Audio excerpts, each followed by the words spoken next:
आपल्यासोबत बोलण्यासाठी कृष्णा कापडे जी आहे, जे आमदार आहे, त्याच्या आमदारकी असताना त्यांना मंत्रिपद मिळालं नाही, त्यामुळे कार्यकर्त्यामध्ये नाराजगी आहे. भाऊ, कार्यकर्त्यामध्ये नाराजगी दिसून येत आहे, त्यांना कसं समजावण्याचा प्रयत्न करा तुम्हाला मंत्रिपद मिळालं नाही? नाही, कार्यकर्त्याची मागणी रास्तच राहते. कोणताही कार्यकर्ता असो त्याला असं वाटते का बा आपल्या जनप्रतिनिधीला कुठंतरी स्थान मिळावं, आणि म्हणून कार्यकर्त्याची जी भावना होती का आम्ही पूर्व नागपूर हे काँग्रेस मुक्त केलं आहे. पूर्व नागपूरमध्ये काँग्रेसचं 50 वर्ष राज्य होतं, ते आम्ही पूर्णपणे नेस्तनाबूत केलं आहे. या निवडणुकीमध्ये काँग्रेसचा कोणीही उमेदवार लढायला तयार नव्हता, आणि म्हणून तुम्ही पाहिलं असेल 2014 असेल, 19 असेल किंवा 24ची लोकसभेच्या निवडणुकीमध्ये सगळ्यात जास्त मतदान आणि सगळ्यात जास्त लीड आमच्या या पूर्व नागपूरमधून मिळाली.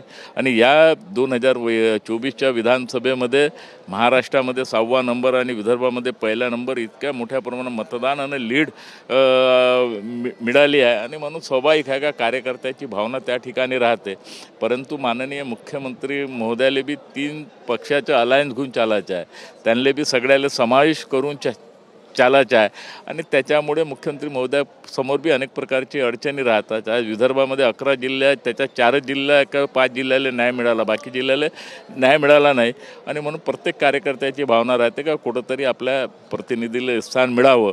काल जो आमच्या पूर्व नागपूरमध्ये जो हस्ताक्षर अभियान राजीनाम्याचं जे सुरू झालं, काल मला जेव्हा सायंकाळी माहीत पडलं, मी ताबडतोब आमचे अध्यक्ष सीताराम सेलोकर यांना फोन करून सांगितलं का हे आपल्या पक्षाची संस्कृती नाही, हे आपण ताबडतोब बंद करा. आज बी मी त्यांना सांगितलेलं आहे, आणि आमचा हा पारिवारिक मामला आहे, मी समजवण्याचा प्रयत्न केला, निश्चित स्वरूपात त्याचा मार्ग निघेल.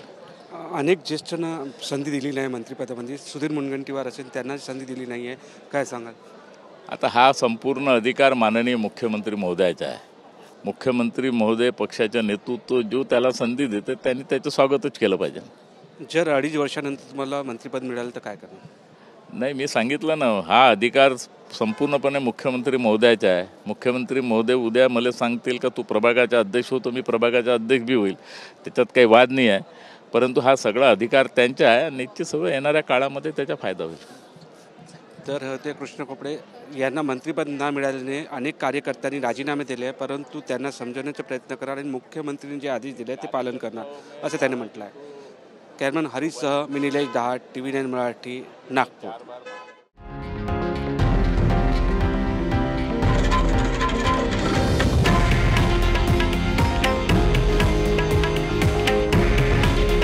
हे आहे देशातील नंबर 1 न्यूज नेटवर्क, आणि आपण पाहत आहात TV9 मराठी. काळजी तुमची, हित महाराष्ट्राचं.